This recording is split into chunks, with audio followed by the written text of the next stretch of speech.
Time is passing so quickly. We've actually now completed 2 books of the 5 books of Moses. And this week, our parsha is the book of Leviticus, the first part of it, Parshat Vayikra.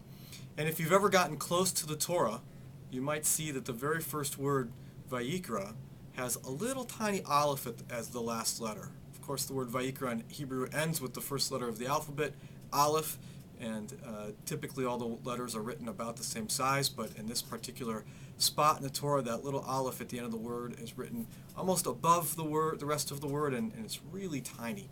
And so, of course, the commentators over time have wondered what this is supposed to mean, and the Zohar is one of the sources it tells us.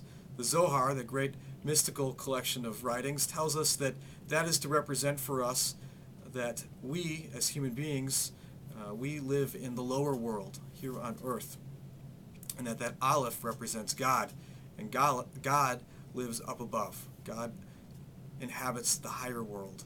And so this word is a reminder to us that we can bring God's presence into our life, but the question is how.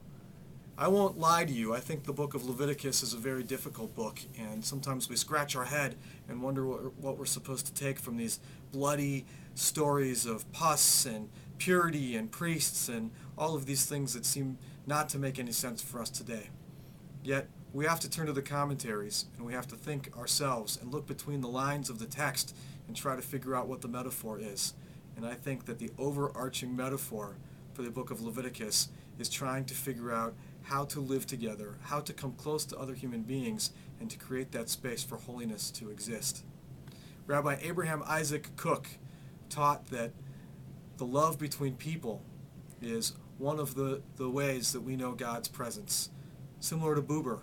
And so that is how we can make that little aleph turn into a big aleph in our own life. We bring God's presence into the world when we are kind to one another, when we treat each other as holy vessels.